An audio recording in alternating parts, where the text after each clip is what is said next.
ஹல்லேலூயா. கர்த்தருடைய பரிசுத்த நாமத்துக்கு மகிமை உண்டாவதாக. கர்த்தராகிய இயேசு கிறிஸ்துவின் நாமத்தினாலே இனிய புத்தாண்டு வாழ்த்துதலை உங்களுக்கு தெரிவித்துக் கொள்கிறேன். கர்த்தர் இந்த வருஷத்தை உங்களுக்கு ஆசீர்வாதமாக மாற்றி கொடுப்பாராக. கர்த்தர் இந்த வருஷத்தில் முதல் மாதத்தில் நமக்கு கொடுத்ததான வார்த்தை கொலேசியரின் புஸ்தகம் 3ஆம் அதிகாரம் 15வது வசனத்தினுடைய 2வது பகுதி. கொலேசியர் 3:15. நன்றி அறிதல் உள்ளவர்களுமாய் இருங்கள். Be thankful. நன்றி அறிதல் உள்ளவர்களாக இருக்க வேண்டிய காரணம் ஒன்றை கடந்த செய்தியில் 31ஆம் தேதி இரவு செய்தியிலே பார்த்தோம். முழு வசனத்தை வாசிக்கும்போது அது உங்களுக்கு புரியும். தேவ சமாதானம் உங்கள் இருதயங்களில் ஆளக்கடுவது. இதற்கென்றே நீங்கள் ஒரே சரீரமாக அழைக்கப்பட்டீர்கள். நன்றி அறிதல் உள்ளவர்களுமாய் இருங்கள் என்று வாசிக்கிறோம். அப்போ தேவ சமாதானம் நமக்கு கொடுக்கப்பட்டதற்காக நம்ம நன்றி அறிதல் உள்ளவர்களாக இருக்க வேண்டும் என்பது முக்கியமான ஒரு காரியமாக இந்த இடத்துல சொல்லப்படுகிறது. இன்றைக்கு சமாதான பிரபு, பிரின்ஸ் ஆஃப் பீஸ் என்கிறதான தலைப்பின் கீழே உங்களோடு கூட சில காரியங்களை நான் பகிர்ந்து கொள்ள போகிறேன். ஹல்லேலூயா. சமாதான பிரபு என்று சொன்னால் சமாதானத்தை உண்டு பண்ணுகிறவர், சமாதானத்திற்கு காரணமாக இருக்கிறவர், சமாதானத்தின் தேவன். ரொம்ப ஸ்பெசிஃபிக்காக சொல்லணும்னா அவர் இல்லைன்னா சமாதானம் இல்லை என்று சொல்லி அர்த்தம். நீங்கள் 1 தீமோத்தேயு புஸ்தகத்தில் வாசிப்பீங்க.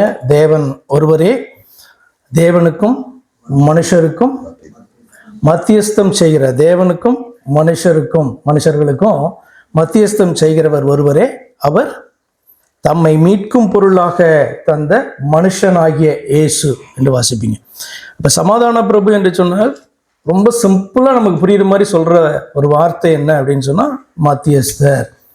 தேவனுக்கும் நமக்கும் காணப்பட்ட அந்த பகையை நீக்கும்படியாக தேவன் இந்த பூமியிலே மனிதனாக வெளிப்பட்டது தான் சமாதான பிரபு என்கிற வார்த்தையினுடைய அர்த்தம். அப்படின்னா இந்த தலைப்பு சமாதான பிரபு, பீஸ், பிரின்ஸ் ஆஃப் பீஸ். கண்களை மூடுவோம். என்பதை நேசிக்கிற எங்கள் பரிசுத்த பிதாவே, இந்த அருமையான வருஷத்திற்காக நன்றி செலுத்துகிறோம். இந்த மாதத்திற்காய் நன்றி செலுத்துகிறோம். இந்த நாளுக்காய் நன்றி செலுத்துகிறோம். ராஜா, எங்களுடைய ஜீவன் உம்முடைய பார்வையில் அருமையாய் இருந்தபடினாலே உமக்கு ஸ்தோத்திரம். கர்த்தர் எங்களை படைத்து உண்டாக்கி எங்களை அழைத்து, ஆண்டவரே ஸ்தோத்திரம், உம்மை மகிமைப்படுத்தும்படியாக உம்முடைய நாமத்தை நாங்கள் சொல்லி வரும்படியாக நீர் எங்களை வைத்திருக்கிறீர். கர்த்தாவே, இந்த பெரிதான ஸ்லாக்கியத்திற்காய் ஸ்தோத்திரம். தேவன் மனிதனாக இந்த பூமியில இறங்கினதன் மூலமாக, வந்ததன் மூலமாக ஆண்டவரே எங்களுக்கு சமாதானம் கிடைத்தது. அந்த சமாதானம் எங்களுடைய இருதயத்தை ஆளுகை செய்ய வேண்டும் என்று சொல்லப்படுகிற இந்த வார்த்தைக்காகவும், இதை நினைத்து நாங்கள் நன்றி அறிதல் உள்ளவர்களாக இருக்க வேண்டும் என்றதான இந்த கட்டளைக்காகவும் நாங்கள் உமக்கு நன்றி செலுத்துகிறோம். இந்த நாளிலே கர்த்தர் இதை எப்படி செய்தீர் என்பதை கர்த்தாவே நாங்கள் உணர்ந்து தியானிக்க கிருபை செய்யும். கர்த்தராகிய இயேசு கிறிஸ்துவை நாம் ஜெபிக்கிறோம் அருமை பிதாவே, ஆமென். ஹல்லேலூயா. கர்த்தர் நமக்கு சமாதானம் அருளியதற்காக, இன்னும் சரியாக சொல்ல வேண்டுமானால் சமாதானத்தை படைத்ததற்காக அல்லது சமாதானத்தை உண்டாக்கினதற்காக நன்றி அறிதல் உள்ளவர்களாய் இருக்க வேண்டும். ஏன் அப்படி சொல்லுகிறேன் என்று சொன்னால், ஏசாயா தீர்க்கதரிசி புஸ்தகத்தில் 2 வசனங்களை வாசிக்கலாம். ஒன்று ஏசாயா தீர்க்கதரிசி புஸ்தகம் 45ஆம் அதிகாரம் 7வது வசனம். 45:7. ஒளியை படைத்து இருளை உண்டாக்கினேன், சமாதானத்தை படைத்து தீங்கை உண்டாக்குகிறவர் நானே, கர்த்தராகிய நானே இவைகளெல்லாம் செய்கிறவர் அப்படி சொல்றார். ஒளியை படைத்து இருளையும் உண்டாக்கினேன் அப்படின்றார். இதனுடைய அர்த்தம் புரியுதா? இருளை ஆண்டவர் உண்டாக்கினாரா, ஒளியை படைத்தார் என்று நாம் அறிந்திருக்கிறோம். ஆதியாகம புஸ்தகத்தை எடுத்து வாசிக்கும் போது கர்த்தர் வெளிச்சம் உண்டாக கடவது சொன்னார், ஒளி உண்டானது. இருளையும் நான் உண்டாக்கினேன் அப்படின்றார். அதனுடைய அர்த்தம் என்ன? வேற சொல்ல முடியுமா? இருளை உண்டாக்கினேன், தீங்கையும் உண்டாக்குகிறவர் நானே அப்படின்னு சொல்றார். அதனுடைய அர்த்தம் என்ன அப்படின்னு சொன்னா, நீங்க ஆதியாகம புஸ்தகத்தை எடுத்து வாசிக்கும் போது எங்கும் இருள் காணப்பட்டதை நீங்க பார்ப்பீங்க. ஆண்டவர் வெளிச்சத்தை அல்லது ஒளியை உண்டாக்கின பின்புதான் இருள் என்ன அப்படின்றது தெரியும். அதான் அதனுடைய மீனிங். இருள் காணப்படுது, கர்த்தர் ஒளியை படைக்கிறார். ஒளியை காண்பித்த பிறகு எல்லாருக்கும் என்ன தெரியும்? இருள் என்னன்னு தெரியும். அதே போலதான் தீங்குனாலதான் பாத்தீங்கன்னா உலகம் நிறைந்து இருக்கிறது. நன்மை என்னதென்று ஆண்டவர் காண்பித்தார் அப்படின்னு சொன்னா நமக்கு என்ன தெரியும்? தீமை என்னன்னு தெரியும். அதே போல தேவன் யாருன்னு தெரியாது. தேவன் தன்னை காண்பித்தார் என்று சொன்னால் நமக்கு தெரியும். மற்றதெல்லாம் தெய்வம் என்று சொல்லப்படுகிற அத்தனையும் தெய்வம் அல்ல என்று எப்போதான் தெரியும்? தேவன் தன்னை காண்பித்த பிறகுதான். அதனால இந்த ஒளிக்கு ஒப்பிட்டு ஆண்டவராகிய இயேசு கிறிஸ்து தன்னை சொன்னாரு. என்ன அப்படின்னா, நான் இந்த உலகத்துக்கு ஒளியாய் இருக்கிறேன். அப்போ ஒளியை கண்ட பின்பு தேவன் இன்னார் என்று தேவன் வெளிப்படுத்தின பின்பு நல்லா புரிந்து கொள்ளுங்க. அதற்கு முன்பாக சொல்றதில்லை. அதற்கு பின்பு வேற எதையுமே என்ன பண்ணக்கூடாது? நம்ம தேவன் என்று சொல்லுவோமானால் அது தெய்வம் அல்ல. அப்போது இங்கேயும் பார்த்தீங்கன்னா, ஒளியை படைத்து இருளை உண்டாக்கினேன் அப்படின்னு சொல்லுகிற தேவன் சமாதானத்தை நான் படைத்தேன் என்று சொல்லுகிறார். ஏன்னா சமாதானம் இழந்து காணப்பட்ட போது சமாதானம் உண்டாக்குகிறதான தேவன் நமக்கு வெளிப்பட்டு அந்த சமாதானத்திற்கான ஒரு காரியத்தை செய்த போது அவர் இந்த வார்த்தையை சொல்றதுல பார்த்தீங்கன்னா தவறு இல்லை, அது சரியான வார்த்தை. சமாதானம் உண்டாக்கப்பட்டது அல்லது படைக்கப்பட்டது அப்படின்ட்டு அர்த்தம். படைத்து நமக்கு அதை கொடுத்தார். ஏசாயா 53:5 இப்படி வாசிக்கிறோம், நம்முடைய மீறுதல்கள் நிமித்தம் அவர் காயப்பட்டு நம்முடைய அக்கிரமங்களின் நிமித்தம் அவர் நொறுக்கப்பட்டார், நமக்கு சமாதானத்தை உண்டு பண்ணும் ஆக்கினை அவர் மேல் வந்தது, அவருடைய தழும்புகளால் குணமாகிறோம். இங்கேயும் வாசிக்கிறீங்க, சமாதானத்தை உண்டு பண்ணும். சமாதானத்தை கிரியேட் பண்றது அல்லது கொடுக்கிறது அல்லது ஏற்படுத்துகிறதான காரியம். அப்ப அவர் மேல ஆக்கினை வரல அப்படின்னு சொன்னா நம்ம மேல என்ன வராது? சமாதானம் வராது. நன்றாக புரிந்து கொள்ள வேண்டும். தேவன் இந்த பூமியிலே மனிதனாக வெளிப்பட்டு தன்னுடைய சரீரத்திலே நம்முடைய அக்கிரமம் பாவம் அதற்குண்டான தண்டனை ஆகிய ஆக்கினையை அவர் ஏற்றுக்கொள்ளவில்லை என்றால் மனுக்குலத்திற்கு சமாதானம் என்பது வர முடியாது. அதான் இந்த வார்த்தை சொல்கிறது, நமக்கு சமாதானத்தை, மனுஷருக்கு சமாதானத்தை உண்டு பண்ணும் ஆக்கினை அவர் மேல் அவர் இறங்கி வந்தபோது அவர் மேல் அது வந்தது, அவருடைய தழும்புகளினாலே குணமாகிறோம். மறுபடியும் சொன்னேன், சரியா சொல்லணும் அப்படின்னா சமாதானத்தை அருளினார் என்பது சொல்வதற்கு பதிலாக சமாதானத்தை நமக்கு அவர் உண்டு பண்ணினார், படைத்தார் என்று சொல்லி அர்த்தம். Jesus Christ has many roles and subsequently called by a name related to the role. கர்த்தராகிய இயேசு கிறிஸ்துவுக்கு பல பாத்திரங்கள் உண்டு. அந்த பாத்திரத்தின் அடிப்படையில் அவருக்கு பெயர்கள் உண்டு. இப்போ உதாரணத்துக்கு உறவுகளின் அடிப்படையில் நீங்கள் அவரை பார்ப்பீர்கள் என்று சொன்னால் அவர் பிதா, யாருக்கு? நமக்கு. அவர் பிள்ளை என்று வேதம் சொல்லுகிறது, நமக்கு அல்ல, பிதாவுக்கு, அதாவது தேவனுக்கு பிள்ளை என்று வேதம் சொல்லுகிறது எபிரேய புஸ்தகம் 2ஆம் அதிகாரத்துல. ஏன்னா நம்ம எல்லாம் பிள்ளைகளாக இருக்க, மாம்சமும் ரத்தமும் உடையவர்களாக இருக்க அவரும் மாம்சமும் ரத்தமும் உடையவரானார். யாரு? தேவன். பிதாவாய் இருக்கிறவர் பிள்ளைகளை ரட்சிக்கும்படி பிள்ளைகளில் ஒருவரை போல அவர் வெளிப்பட்டார். அப்ப அவருக்கு பிதா என்கிற டைட்டில் உண்டு, உறவுகளின் அடிப்படையில பிள்ளை குமாரன் என்கிற டைட்டில் உண்டு, சகோதரன் என்கிற டைட்டில் உண்டு. ஏன்னா நம்மில் போற ஒருவரா வெளிப்பட்டா நமக்கு சகோதரன் என்கிற டைட்டில் உண்டு, நமக்கு சிநேகிதன் என்கிறதான ஒரு பெயர் உண்டு, இரத்த சம்பந்தமான நெருங்கின உறவின் முறையான் என்கிறதான ஒரு டைட்டில் உண்டு. இரத்த சம்பந்தமான நெருங்கின உறவின் முறையான் கேள்விப்பட்டிருக்கீங்களா? பைபிள் ஸ்டடிக்கு வந்தீங்கன்னா தெரியும் உங்களுக்கு. அர்த்தம் என்ன அப்படின்னா, நம்முடைய ஆத்மாவை மீட்கிறதற்கு நீங்க இஸ்ரவேல் ஜனங்களுடைய மத்தியில கர்த்தர் கொடுத்த பிரமாணத்துல ஒரு காரியம் காணப்படும். என்னன்னா, நெருங்கின ஒருவன் ரொம்ப ஏழையாய் போய் வறுமையிலே காணப்பட்டு அவனுடைய எல்லாத்தையும் இழந்து காணப்பட்டா அவனுக்குரியதான அந்த இன்ஹெரிட்டன்ஸ் எல்லாம் மீட்கிறதற்கு யாருக்கு பாத்தீங்கன்னா அந்த உரிமையும் அதிகாரமும் முதலாவது காணப்படுது அப்படின்னு சொன்னா, இரத்த சம்பந்தமான நெருங்கின உறவின் முறையாய் காணப்படுகிற ஒருவனுக்கு தான் அந்த உரிமை காணப்படுது. அதுதான் ஆங்கிலத்தில் அது கின்ஸ்மேன் அப்படின்னு சொன்னா நம்முடைய இனத்தார்னு அர்த்தம். கின்ஸ்மேன் ரிடீமர் அப்படின்னு சொன்னா நம்முடைய இழந்து போனதெல்லாம் மீட்கிறவர் என்று சொல்லி அர்த்தம்.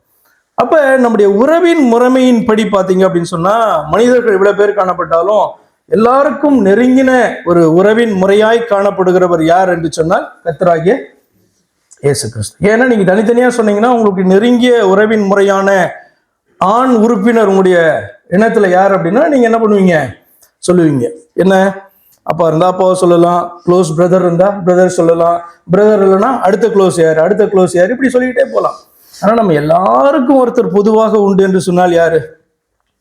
எனக்கும் பாத்தீங்கன்னா ஒரு நெருங்கின உறவனா இருக்கணும், அங்கே காணப்படுறதான அந்த சகோதரனுக்கும் நெருங்கின உறவின் முறையாய் அவர் காணப்பட வேண்டும். அப்படி ஒருவர் உலகத்திலே காணப்படுற எல்லா ஜனங்களுக்கும் உண்டு என்று சொன்னால் அவர் யார் என்றால் கர்த்தராகிய. புரியுதா உங்களுக்கு வித்தியாசம்? அப்போ ஒவ்வொருவராய் தனித்தனியா எடுத்து பார்த்தீங்க அப்படின்னு சொன்னா நெருங்கின உறவின் முறையார் என்று ஒருவரை சொல்லலாம். அவருக்கு தான் அந்த உரிமையும் அதிகாரமும் காணப்படுது, மீட்கிற உரிமை. ஆனா எல்லாரையும் மீட்கணும் இல்ல, என்ன மட்டும் உங்களை மாத்திரம் அல்ல, எல்லா ஜனத்தையும் மீட்க வேண்டுமானால் அதற்கு ஒருவருக்கு உரிமையும் அதிகாரமும் உண்டு என்று சொன்னால் அவர்தான் கர்த்தராகிய இயேசு கிறிஸ்து. அப்ப இப்படி உறவின் அடிப்படையில இயேசு கிறிஸ்துவுக்கு பல பெயர்கள் உண்டு. அதிகாரம் மற்றும் செயல்களின் அடிப்படையில அவர் சிருஷ்டிகர், இரட்சகர், மீட்பர், ராஜாதி ராஜா, நியாயாதிபதி, ஏக சக்கராதிபதி, பரிந்து பேசுகிறவர், பிரதான ஆசாரியர். இது என்னன்னா அதிகாரம் செயல்களின் அடிப்படையில். பலியை செலுத்துகிறவர், மேய்ப்பன், ஆட்டுக்குட்டி. நிறைய ஆட்டுக்குட்டிகள்ல ஒருத்தர். இன்னொன்று பலியாக செலுத்தப்பட வேண்டிய ஒரே ஆட்டுக்குட்டி. இப்படி நிறைய பாத்தீங்கன்னா அவருடைய அதிகாரம் மற்றும் செயல்களின் அடிப்படையில். இன்னும் நீங்க யோசித்து பார்த்தீங்கன்னா நிறைய டைட்டில்ஸ் உங்களுக்கு வரும். அடுத்து உன்னதமானவர், சுப்ரீம் பீயிங் என்பதன் அடிப்படையில் சர்வ வல்லமை உள்ளவர். அர்த்தம் என்ன? சர்வ வல்லமை உள்ளவர்னா ஒரே ஒருத்தர் தான். என்னன்னா எல்லா பேருக்கும் வல்லமை காணப்படலாம், தூதர்களுக்கு கூட வல்லமை காணப்படலாம். ஆனா சர்வ வல்லமை உடையவர் அப்படின்னு சொன்னா ஒருத்தர்னு அர்த்தம், ஒரே ஒருவர். தேவன் என்கிறதான டைட்டில், கர்த்தர் என்கிற டைட்டில், ஆண்டவர், சர்வ ஞானமுள்ளவர், சர்வ வியாபி அப்படின்னா எங்கும் நிறைந்தவர் என்ற அர்த்தம். சர்வத்தையும் அறிந்தவர், ராஜரிகம் செய்கிறார். அதாவது அவருடைய ராஜரிகம் சர்வத்தையும் ஆளுகிறது அப்படின்னு வாசிக்கிறீங்களே. இதெல்லாம் உன்னதமானவர், அதாவது சுப்ரீம் பீயிங் என்பதன் அடிப்படையில் அவருக்கு காணப்படுகிறதான பெயர்கள். ஏன் பாத்தீங்கன்னா தேவன் அப்படின்னு சொல்லாம, தேவனுக்கு இவ்வளவு பெயர் இருக்கு அப்படின்னு சொல்லாம இயேசு கிறிஸ்துக்கு இத்தனை டைட்டில்ஸ் இருக்குது அப்படின்னு நான் சொன்னேன். கவனிச்சிங்களா? கர்த்தராகிய இயேசு கிறிஸ்துவுக்கு உறவின் அடிப்படையில, அதிகாரத்தின் அடிப்படையில, அவருடைய உன்னதமானவர் என்கிறதன் அடிப்படையில அப்படின்னு நான் சொன்னேன். அதற்கு ஒரு காரணம் உண்டு. என்ன அப்படின்னு சொன்னா, அந்த இப்ப ரொம்ப சிம்பிளா தேவன் நீங்க பைபிள் எடுத்து வாசிக்கும் போது தான் தேவன் அப்படின்றதான பெயரை நீங்க பார்ப்பீங்க. என்ன அப்படின்னு சொன்னா, தேவன் என்கிற பெயர் அப்பயே உலகத்துல ஒவ்வொருவரும் அவருடைய தெய்வங்களுக்கு அந்த பெயர்களை வைத்திருக்காங்க, தேவன்ற டைட்டில் வச்சிருக்காங்க. யார் இது எழுதுனா? முதல் வேதத்தை மோசே முதல் வேதத்தை எழுதுறாரு இல்லையா? அப்பயே பாத்தீங்கன்னா எல்லாம் அந்த உலகத்துல தேவன் அப்படின்றதான அந்த பெயர் ரொம்ப காமனான பெயர் அவர்களுடைய தெய்வங்களுக்கு. அடுத்து 2ஆம் அதிகாரத்துக்கு போகும்போது நீங்க கர்த்தர், தேவனாகிய கர்த்தர் என்றதை பார்ப்பீங்க. அப்படியே நீங்க தொடர்ந்து பார்த்து கொண்டு வரும்போது ஆண்டவர் என்று பார்ப்பீங்க. அப்புறம் பாத்தீங்கன்னா அவர் ஒருவனிடத்துல பேசினபடினாலே, அவன் ஏற்றுக்கொண்டபடினாலே ஆபிரகாமின் தேவன் அப்படின்ற பெயரை நீங்க பார்ப்பீங்க. இப்படி பழைய ஏற்பாட்டில் மாத்திரமே நீங்க பார்த்து கொண்டு வரும்போது அவர் தன்னை இரட்சகர் என்று சொல்லுகிறதை, மீட்பர் என்று சொல்லுகிறதை, இப்படி பாத்தீங்கன்னா பிதா என்று சொல்லுகிறத, இப்படி எல்லாம் நீங்க டைட்டில்ஸ் பார்த்து கொண்டே வருவீங்க. இதெல்லாம் என்ன அப்படின்னு சொன்னா, உன்னதமான ஒருவருக்கு காணப்படுகிறதான பெயர்கள். அது எதன் அடிப்படையில் அப்படின்னு சொன்னா, அந்தந்த அதிகாரத்தின் அடிப்படையிலும் உறவின் அடிப்படையிலும் சொல்லப்படுகிறதான காரியம். ரொம்ப சிம்பிளா பார்க்கணும்னா அவர் என்ன? உன்னதமானவர் அப்படி எடுத்துக்கோங்க. உன்னதமானவர்னா என்ன அர்த்தம்? ரொம்ப சிம்பிள், சுப்ரீம் பீயிங்னு அர்த்தம். உன்னதமானவர்னா சுப்ரீம் பீயிங். அதற்கு மேல ஒருத்தர் கிடையவே கிடையாது. சண்டென்றைக்கும் சர்வத்திற்கும் மேலான தேவன். அந்த சர்வத்திற்கும் மேலான அப்படின்றதுதான் சுப்ரீம் என்று சொல்லி அர்த்தம். அதுக்கு மேல யாரும் கிடையாது. அப்ப அவருக்கு தேவன்ற டைட்டில் இருக்கலாம், கர்த்தன்ற டைட்டில் இருக்கலாம், ஆண்டவன்ற டைட்டில் இருக்கலாம். ஆனால் நான் இயேசு கிறிஸ்துவுக்கு இந்த டைட்டில்லாம் அப்படின்னு நான் ஏன் சொன்னேன் அப்படின்னு சொன்னா, ரொம்ப சிம்பிள். அதனுடைய ரகசியம், எனக்கு யாரதான் தெரியும் அப்படின்னு சொன்னா இயேசு கிறிஸ்துவை மட்டும்தான் எனக்கு தெரியும். காரணம் என்ன அப்படின்னா, the truth, simple truth behind இயேசு கிறிஸ்துவுக்கு உள்ள டைட்டில்ஸ் அப்படின்னு நான் சொல்றதனுடைய காரணம் என்ன, I have known God only through Jesus Christ, அல்லது I have seen God only through Jesus Christ or in Jesus Christ. அப்ப தேவனே அந்த உன்னதமானவரை அல்லது கர்த்தர் என்று சொல்லுகிறவரை இயேசு கிறிஸ்து என்கிற பெயரில் தான் நான் காண்கிறேன், அல்லது இயேசு கிறிஸ்துவாக தான் நான் காண்கிறேன். நீங்க எப்படியாவது நீங்க தேவனை நீங்க பார்த்திருக்கீங்களா? தேவனை பாத்தீங்கன்னா ஒவ்வொருத்தரும் எப்படிதான் பார்க்க முடியும்? அந்த தேவன் தன்னை எப்படி வெளிப்படுத்தினாரோ அப்படிதான் நீங்க என்ன பண்ண முடியும், அவரை பார்க்க முடியும். அப்ப ரொம்ப சிம்பிள். இவ்வளவு டைட்டில்ஸ், பிதா, குமாரன் என்கிற டைட்டில், பரிசுத்த ஆவி என்கிறதான டைட்டில், இது எல்லாமே பழைய ஏற்பாட்டுல காணப்படுற டைட்டில்ஸ் தான். என்னுடைய ஆவியானவர் அப்படின்னு சொல்றாரு அவரு.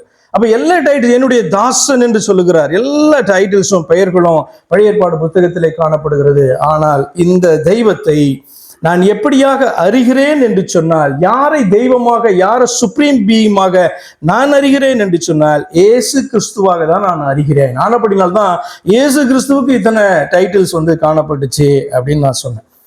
உங்களுக்கு எப்படின்னு தெரியல. நீங்க முன்னாடியே நீங்கள் பிதாவை அறிந்திருந்தீர்களோ, முன்பே நீங்கள் ஆவியானவரை அறிந்திருந்தீர்களோ, அதெல்லாம் எனக்கு தெரியாது. ஆனா எனக்கு தெய்வம் என்று ஒருவர் உண்டு என்று தெரியும். ஆனா யாருன்னு தெரியாது. ஆனால் எப்பொழுதுதான் பாத்தீங்கன்னா அவர் தன்னை வெளிப்படுத்தினாரோ அப்போதான் பாத்தீங்கன்னா இவர் தான் தெய்வம், இவர் என்று வேறு ஒரு தெய்வம் இல்ல. இருள் தான் காணப்படுது, ஒளியை தேவன் உண்டாக்கின பின்பு எனக்கு வித்தியாசம் தெரிகிறது. ஒளிக்கும் வெளிச்சத்துக்கும் இருளுக்கும் வித்தியாசம் தெரியுது. ஏன்னா அந்த இடத்துல ஒளி இல்லைன்னா இருள் ஆயிடுது, ஒளி வந்துட்டா அங்க இருள் மறைந்து விடுகிறது. அப்ப தேவன் தன்னை வெளிப்படுத்தின பின்பு, நான் தான் அவர் என்று சொன்ன பின்பு, அதற்கு பின்பு நான் எங்கோ பார்த்து யாரையோ தொழுது கொள்ளக்கூடாது, வேறெங்கோ தெய்வம் இருக்கிறார் என்று சொல்லி எண்ணி என்னை ஏமாற்றிக் கொள்ளக்கூடாது. ஆனபடினால்தான் இயேசு கிறிஸ்துவுக்கு இத்தனை டைட்டில்ஸ் இருக்கு அப்படின்ட்டு நான் சொன்னேன். சரி, ஓகே.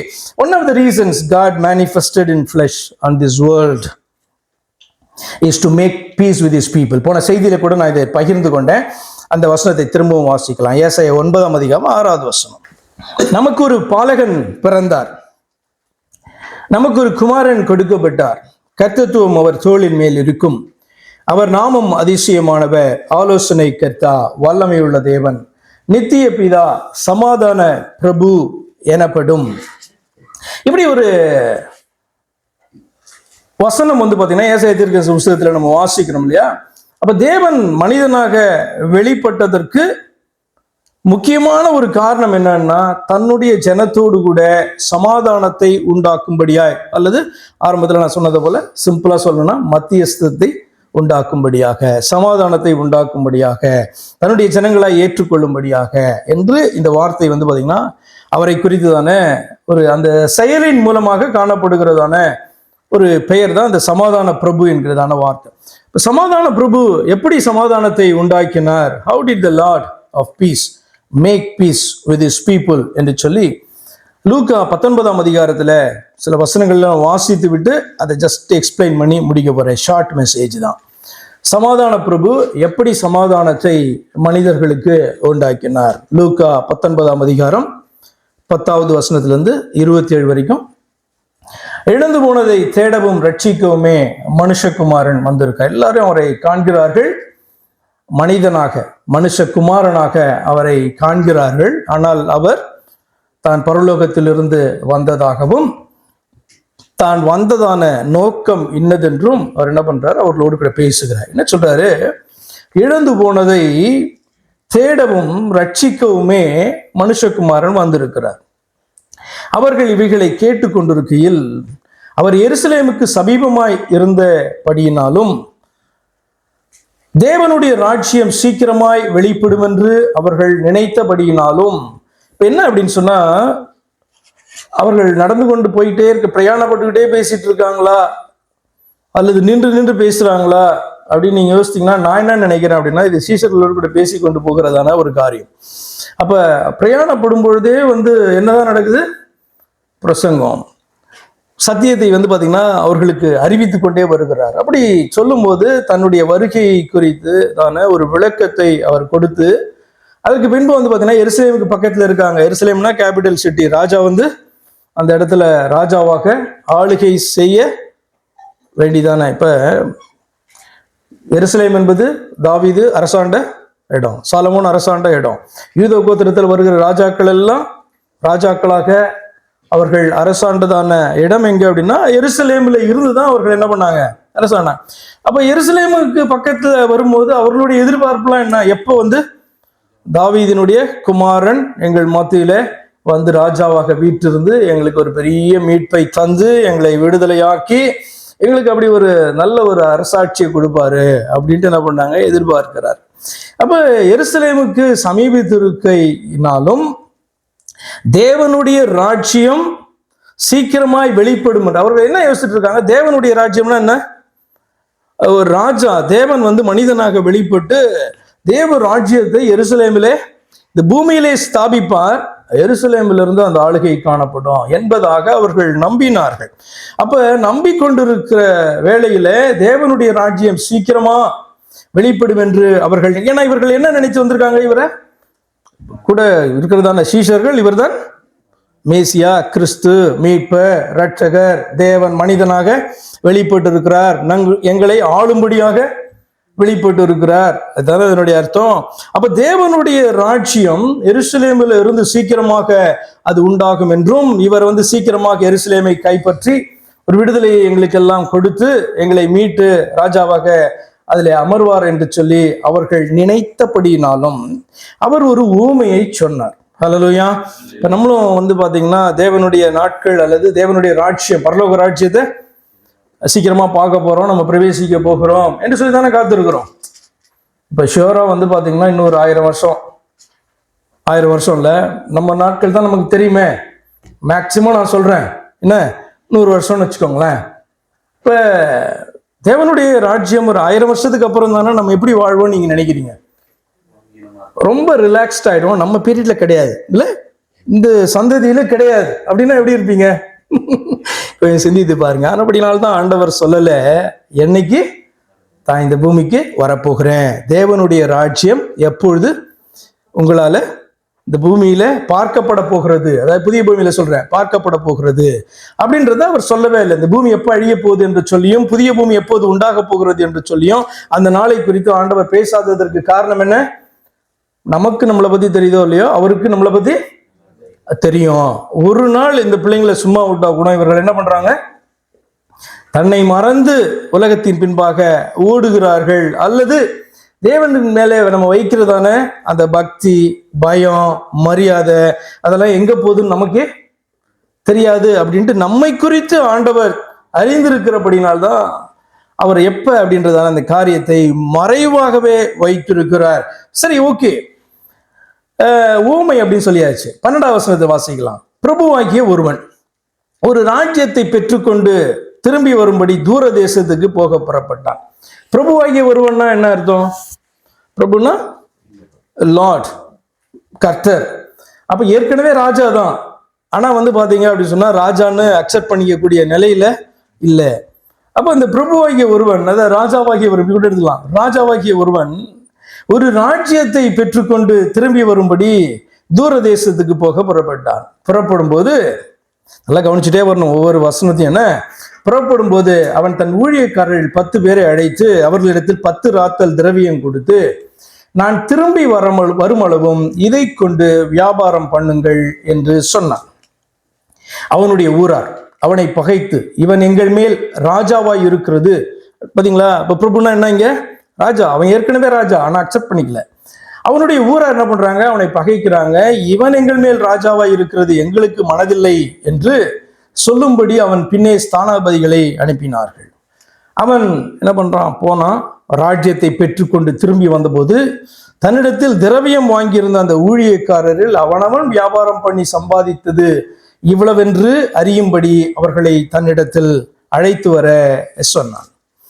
அப்பொழுது முந்தினவன் ஆண்டவனே, உம்முடைய ராத்தலில் திரவியத்தில் 10 ராத்தல் ஆதாயம் கிடைத்தது என்றான். எஜமானவனை நோக்கி, நல்லது உத்தம ஊழியக்காரனே, நீ கொஞ்சத்தில் உண்மையுள்ளவனாய் இருந்தபடியால் 10 பட்டணங்களுக்கு அதிகாரியாயிரு என்றான்.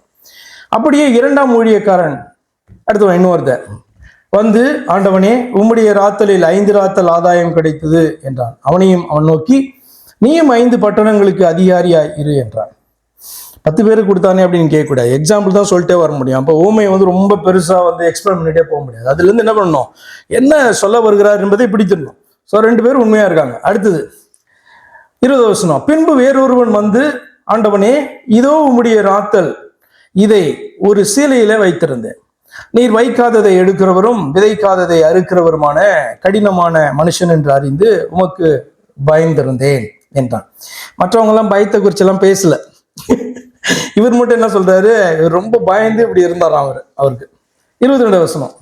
அதற்கு அவன், பொல்லாத ஊழியக்காரனே, உன் வாய் சொல்லை கொண்டே உன்னை நியாயம் தீர்க்கிறேன். நான் வைக்காததை எடுக்கிறவனும் விதைக்காததை அறுக்கிறவருமான கடின உள்ள மனுஷன் என்று அறிந்தாயே. பின்ன ஏன் நீ என் திரவியத்தை காசு கடையிலே வைக்கவில்லை? வைத்திருந்தால் நான் வரும்பொழுது அதை வட்டியோடே பற்றி கொள்வேனே என்று சொல்லி சமீபமாய் நிற்கிறவர்களை நோக்கி அந்த ராத்தலை அவன் கையிலிருந்து எடுத்து 10 ராத்தல் உள்ளவனுக்கு கொடுங்கள் என்றான். அதற்கு அவர்கள் எல்லாரும் என்ன சொல்றாங்கன்னா, ஆண்டவனே, அவனுக்கு 10 ராத்தல் இருக்கிறதே என்றார்கள். அதற்கு அவன், உள்ளவன் அவனுக்கும் கொடுக்கப்படும், இல்லாதவனிடத்தில் உள்ளதும் எடுத்துக்கொள்ளப்படும் என்று உங்களுக்கு சொல்லுகிறேன். முடிஞ்சிருச்சு. இது 27 வசனம். அன்றியும் தங்கள் மேல் ராஜாவாகிறதற்கு மனதில்லாது இருந்தவர்களாகிய என்னுடைய சத்துருக்களை நீங்கள் இங்கே கொண்டு வந்து எனக்கு முன்பாக வெட்டி போடுங்கள் என்று சொன்னான் என்றார். இது என்னது? இவ்வளவு நேரம் வாசித்தது ஓமையான ஒரு காரியம். இதிலிருந்து முக்கியமான காரியத்தை, தேவனுடைய ராஜ்யத்தை குறித்தும் தேவனுடைய ராஜ்யத்திலே பிரவேசிக்கிறவர்களை குறித்தும் தேவனுடைய ராஜ்யத்தை ஏற்றுக்கொண்டவர்களை குறித்தும் மற்றவர்களுக்கு உண்டாகிறதான நியாய தீர்ப்பை குறித்தும் ரொம்ப அழகா ஆண்டவர் விளக்கி சொல்லுகிறதான ஒரு பகுதி. என்னென்ன இதில் நம்ம பார்க்கிறோம்? தான் குமாரனாக வந்ததனுடைய முக்கியமான நோக்கத்தை ஆண்டவர் என்ன பண்ணாரு? இந்த ஊமையிலே சொன்னார். தான் குமாரனாக வந்ததனுடைய முக்கியமான நோக்கம் என்னது? இழந்து போனதை தேடவும் ரட்சிக்கவும். பிதாவாகிய தேவன் பிள்ளைகள், நாம எல்லாரும் உண்டாக்கப்பட்ட மனிதர்கள் எல்லாம் அவருடைய பிள்ளைகள் என்கிறதான அந்த ஸ்தானத்தை இழந்து, ரட்சிப்பை இழந்து, உறவை இழந்து, அழிக்கப்பட சூழ்நிலையிலே காணப்படுகிற மனுக்குலத்தை மீட்கிறதற்காக தேவன் என்ன பண்ணாரு? ஆமா, நம்முடைய அப்பா, நம்முடைய பிதா என்ன பண்ணாரு? மனுஷனா இந்த பூமியில வெளிப்பட்டாராம். இழந்து போனதை தேடவும் ரட்சிக்கவும், அதாவது சமாதானத்தை தன்னுடைய பிள்ளைகளுக்கு கூறவும் உண்டு பண்ணவும். சமாதானத்தை கூறுறதுன்னா என்ன? சுவிசேஷத்தை கூறுகிறது தான். அப்ப சுவிசேஷத்தை கூற வேண்டுமானால் ஒரு காரியத்தை செய்துவிட்டு தான் சுவிசேஷத்தை கூற முடியும். அவங்கள பரலோக ராஜ்யத்துல கொண்டு போயிடுவேன் அப்படின்னு சொல்ல முடியுமா? எப்படி கொண்டு போகணும்? கொண்டு போகிறதுக்கு ஒரு காரியத்தை செய்யணும்ல. என்ன? மன்னிப்பை வழங்கணும். மன்னிப்பை வழங்குறதுக்கு என்ன பண்ணணும்? அக்கிரம பாவத்தெல்லாம் தான் ஏற்றுக்கொள்ளணும், தண்டனை ஏற்றுக்கொள்ளணும், ஆக்கினை ஏற்றுக்கொள்ளணும். அப்ப என்ன பண்ணலாம்? அப்படி ஏற்றுக்கொண்டவர் சமாதானத்தை கூற முடியும். அதுதான சுவிசேஷம். அப்ப இழந்து போனதை தேடவும் ரட்சிக்கவும் அர்த்தம் என்ன? இந்த பூமியிலே சமாதானத்தை உண்டு பண்ணுகிறதற்காக நான் மேல இருந்து இறங்கி வந்திருக்கிறேன் அப்படின்னு சொல்றாரு. அடுத்தது என்ன? தேவனுடைய ராஜ்யம் சீக்கிரமாய் வெளிப்படும் என்று தம்மை விசுவாசித்தவர்கள் நினைத்தபடியினாலே. மற்றவர்களுக்கு தேவனுடைய ராஜ்யத்தை குறித்தெல்லாம் கவலை கிடையாது. ஆனால் அவருடைய ஜனம், அவரை விசுவாசித்தவர்கள் என்ன நினைத்து கொண்டிருக்கிறார்கள்? தேவனுடைய ராஜ்யம் சீக்கிரமாய் வெளிப்படும் என்று தம்மை விசுவாசித்ததான ஜனம் நினைத்தபடினாலே அவர்கள் தமக்கு உண்மையோடு காத்திருக்க வேண்டியதனுடைய அவசியத்தை ஒரு ஊமையின் மூலமா சொன்னார். ஹல்லேலூயா. என்ன தெரியுமா? அவரை விசுவாசித்து அவருக்கு பின்பாக வந்து கொண்டிருக்கிறாங்க. எருசலேமுக்கு பக்கம் வர வர அவங்களுக்கு என்ன மனதில் தோன்றுகிறது? தேவனுடைய ராஜ்யம் சீக்கிரமா வரப்போகுது. மேபி இந்த தடவை பாத்தீங்கன்னா உள்ள போகும்போது தேவனுடைய ராஜ்யத்தை எருசலேமை பிடிச்ச ராஜா என்ன பண்ணுவோம்? உள்ள கொடி ஏற்றி பறைசாற்றிடுவான்ல, நான் வந்துட்டேன், பிடிச்சிட்டேன் அப்படின்னு சொல்லிட்டு. அப்படிதான் என்ன பண்றாங்க? அவர்கள் எதிர்பார்க்கிறார்கள். உள்ள போகும்பொழுது இவர் தன்னை தாவீதினுடைய குமாரன் என்று அனௌன்ஸ் பண்ணிட்டு தான் இஸ்ரவேலின் ராஜா என்று அனௌன்ஸ் பண்ண போறாரோ, அதாவது ரோமர்களுக்கு விரோதமாக ரிபெலியன் பண்ண போறாரோ என்று பாத்தீங்கன்னா அவர்கள் நினைக்கிறார்கள். அப்படிதான் பாத்தீங்கன்னா அவருடைய மைண்ட் செட் காணப்படுது. அப்ப ஒரு தெளிவான ஒரு காரியத்தை சொல்றாரு. தேவனுடைய ராஜ்யம் எப்ப வேணா வரும். ஆனா முக்கியமா என்ன தெரியுமா? தேவனுடைய ராஜ்யத்துக்காக விசுவாசித்து காத்து கொண்டிருக்கிற நீங்க இந்த நாட்களிலே உண்மையோடு கூட காத்திருக்க வேண்டியதனுடைய அவசியத்தை ஊமையின் மூலமாக அவர் சொல்றார். ராஜ்யத்தை பெற்றுக்கொண்டு திரும்பி வரும்படி பிரபுவாகிய ஒருவன் புறப்பட்டு போனான். அது என்ன குறிக்குது அப்படின்னா, ராஜாவை காணாததான ஒரு காலம் உண்டு. ராஜாவை பாத்தீங்க அப்படின்னு சொன்னா பிசிக்கலாக இந்த பூமியிலுடைய ஜனங்கள் கண்டதான ஒரு நாள் உண்டு. அதுதான் எழுதப்பட்டிருக்கிறது. வந்தார், ஒளி இந்த பூமிக்கு வந்தது, தேவன் மனிதனாக மாம்சத்துல வெளிப்பட்டார். இது ரகசியம். இப்படிலாம் பாத்தீங்கன்னா சொல்லப்பட்டிருக்கு. கிறிஸ்து இந்த பூமியில பிறந்தார் என்று சொல்லப்பட்டிருக்கு. அப்ப இதெல்லாம் அறிவிக்கப்பட்டாச்சு. அதாவது ராஜாவை, பரலோகத்தின் ராஜாவை பிசிக்கல் பீயிங்கா இந்த பூமி கண்டது. அவரோ வந்து பாத்தீங்கன்னா இப்ப என்ன சொல்லிட்டு போறாரு, நான் வந்து தூர தேசத்துக்கு போயிட்டு நான் ஒரு ராஜ்யத்தை பெற்றுக்கொண்டு நான் வருகிறேன் அப்படின்ட்டு அந்த பிரபு போறாராம் ஊமையில. அது என்னத்தை குறிக்கிறது என்று சொன்னால், ராஜாவை பிசிக்கலா இந்த பூமியில காணாததான ஒரு காலகட்டம். இப்ப நீங்க வாழ்ந்து கொண்டிருக்கிற காலகட்டத்துல ராஜாவை பிசிக்கலா பார்க்க முடியுமா? கிரைஸ்ட, பரலோகத்தின் தெய்வத்தை நீங்க பிசிக்கலா பார்க்க முடியும்னா வாய்ப்பு இல்லை. எப்படி இந்த பேதுருவும் மற்ற அப்போஸ்தலர்களும் அந்த நாட்டில் ஈவன் ஏரோது, பிலிப்பு இவர்களெல்லாம் கூட என்ன பண்ணாங்க, அவர்களை பிசிக்கலா பார்த்தாங்க. அப்படிப்பட்டதான வாய்ப்பு நமக்கு காணல. ஏன் அப்படி சொன்னா, ராஜா என்ன பண்றாரு, ராஜ்யத்தை பெற்றுக்கொண்டு வரும்படியாக நம்ம விசுவாசிக்கிறவர்கள்ட்ட சொல்லிட்டு போயிருக்காரு. Absence of the king for a long period of time. இதான் வந்து 2000 வருஷம் கடந்துருச்சு.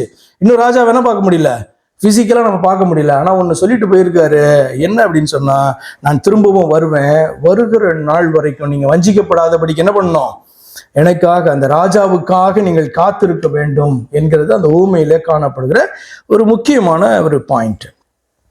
அடுத்தது, தேவனுடைய ராஜ்யம் மகிமையோடு வருவதற்கு முன், அதாவது தேவன் தம்முடைய மகிமையோடு வெளிப்படுவதற்கு முன் இந்த உலகத்திலிருந்து மறைந்து, உலகத்தில் காணப்பட்டாரா இல்லையா?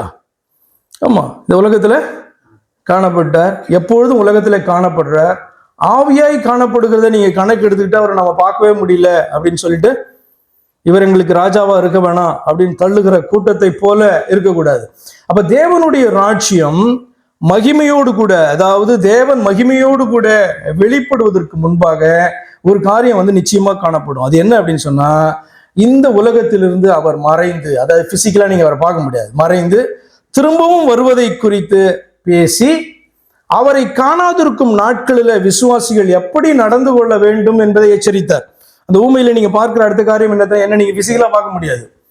நான் ஆவியா இருக்கிறத விசுவாசிகள் உணர முடியும், ஆனா என்ன பிசிக்கலா நீங்க பார்க்க முடியாது. அப்ப நான் மகிமையோடு கூட வருகிற ஒரு காலம் உண்டு, ராஜாவுடைய ரிட்டர்ன் ஒரு காலம் உண்டு. அது எப்படி மகிமையோடு கூட பிசிக்கலா இறங்குற ஒரு காலம் உண்டு. அது வரைக்கும் நீங்க என்ன பண்ணணும் அப்படின்னு சொன்னா, உண்மையாக அவருக்காக காத்திருக்க வேண்டும் என்பதை என்ன பண்ணாரு, அந்த ஊமையில அவர் விளக்கினார். அடுத்தது பாத்தீங்க அப்படின்னு சொன்னா, புறப்படுவதற்கு முன் ராஜா தன் ஊழியக்காரர்ல 10 பேரை அழைத்து, இது என்ன திரும்பவும் ஊமை தானே இது, 10 பேர்னா கரெக்டா 10 பேரை அழைத்தாருன்னு சொல்லல, விசுவாசிகள் என்று அர்த்தம். அது 10 பேரை அழைத்து அவர்களிடத்தில் 10 ராத்தல் திரவியம் கொடுத்து, நான் திரும்பி வருமளவும் இதை கொண்டு வியாபாரம் பண்ணுங்கள் என்று சொன்னான். நீங்க இன்னொரு ஊமையை நீங்க வாசித்திருப்பீங்க. என்ன அப்படின்னு சொன்னா, ராஜா வந்து ஊழியக்காரர்களை அழைத்து, ஒரு எஜமான் ஊழியக்காரர்களை அழைத்து, அவர் ஒரு இடத்துல 5 ராத்தல் 5 தாலந்து, அப்படி அங்க தாலந்துன்னு போட்டிருக்கோம், 5 தாலந்து, ஒருத்தன்ட்ட 2 தாலந்து, ஒருத்தன்ட்ட 1 தாலந்து என்று கொடுத்திருக்கிறதான இன்னொரு ஊமையை நீங்கள் பார்ப்பீர்கள். கொஞ்சம் சிமிலாரிட்டி காணப்பட்டாலும் இதுல வந்து கம்ப்ளீட்டா ஒரு வித்தியாசம் காணப்படுது. என்னன்னா 5, 2, 1 அப்படிலாம் கிடையாது. நல்லா கவனிங்க. புறப்படும் போது அவன் தன் ஊழியக்காரர்கள் 10 பேரை அழைத்து அவர்களிடத்தில் 10 ராத்தல் திரவியம் கொடுத்து, அப்படி சொல்றாரு. அப்படின்னா ஈக்குவலான அல்லது ஒருத்தருக்கு ஒரு ராத்தல் கொடுக்கப்பட்டிருக்கு என்று சொல்லி அர்த்தம். 10 பேரை அழைத்து 10 ராத்தல் வந்து கொடுத்து என்ன பண்றாரு, அனுப்புறாரு. அப்ப அது கூட கம்பேர் பண்ணிக்காதீங்க, இது ஈக்குவலாக கொடுக்கப்பட்டதான ஒரு காரியம். போன செய்தியில் கூட நான் உங்களுக்கு சொன்னேன், கர்த்தர் வந்து பரிசுத்த ஆவி நமக்கு தம்முடைய வரங்களை பகிர்ந்து கொடுப்பதை குறித்து நீங்க கொரிந்தியர் புஸ்தகத்தில் வாசிக்கும் போது, அவனுக்கு என்ன தேவையோ அவர் வந்து பாத்தீங்கன்னா எதற்கு பயன்படுத்த விரும்புகிறாரோ அதற்கேற்ற வரங்களை என்ன பண்ணுவாரு, சபைக்குள்ள வந்து பகிர்ந்து கொடுப்பார், அல்லது விசுவாசிகளுக்கு பகிர்ந்து கொடுப்பார். இப்ப ஏன் வந்து ஒருத்தட்ட ஒரு வாரம் கிரியை பண்ணுது, இன்னொருத்தட்ட வேறு ஒரு வாரம் கிரியை பண்ணுகிறது அப்படிலாம் நீங்க யோசித்தீங்க அப்படின்னு சொன்னா, எது எது அவசியம், யார் யாருக்கு எப்படி கொடுக்கணும் அப்படின்ட்டு பகிர்ந்து அவர் கொடுக்கிறதான காரியம். இதுல வித்தியாசங்கள் உண்டு. அதனால போய் சொல்றாரு, வரங்களிலே வித்தியாசங்கள் உண்டு அப்படின்னு சொல்றாரு. ஆனா இங்க வந்து பாத்தீங்கன்னா, இங்க கொடுக்கப்பட்டதான இதுல இந்த கிஃப்ட் வித்தியாசம் கிடையாது, ஒரே மாதிரி கொடுக்கப்படுது. இது நீங்க எதுக்கு உண்மையா வைக்கலாம்? நிச்சயமாக ரட்சிப்புக்கு ஆண்டவர் கொடுக்கிறதான தருணம், வாய்ப்பு, அல்லது ரட்சிப்புக்காக பேசப்படுகிற சத்திய வார்த்தைகள், இவைகளெல்லாம் உலகத்திலே காணப்படுகிற அத்தனை ஜனங்களுக்கும் ஒரே மாதிரி அளவுல பகிர்ந்து கொடுக்கப்படுதான். அப்ப அவரவர்கள் ஏற்றுக்கொள்ளுகிற விதம், விளங்கி கொள்ளுகிறதான விதத்திலே வித்தியாசங்கள் காணப்படலாம், புரிந்து கொள்ளுகிறதுல வித்தியாசம் காணப்படலாம். ஆனால் தகப்பன் எல்லாருக்கும் கொடுக்கிறது என்ன தெரியுமா? ஒரு ராத்துல ஒவ்வொருத்தருக்கும் கொடுத்ததை போல அதை பாத்தீங்கன்னா இந்த திரவியத்தை, இந்த ஆசீர்வாதத்தை, சத்திய வார்த்தைகளை எல்லாருக்கும் ஒரே அளவுல கொடுக்கிறாரு என்று இந்த வார்த்தை பாத்தீங்கன்னா இந்த ஊமையில காணப்படுகிறதை நீங்கள் புரிந்து கொள்ள வேண்டும். In equal measure. சரி, அடுத்ததாக அவனுடைய ஊரார் எப்படி வாசிக்கிறோம்?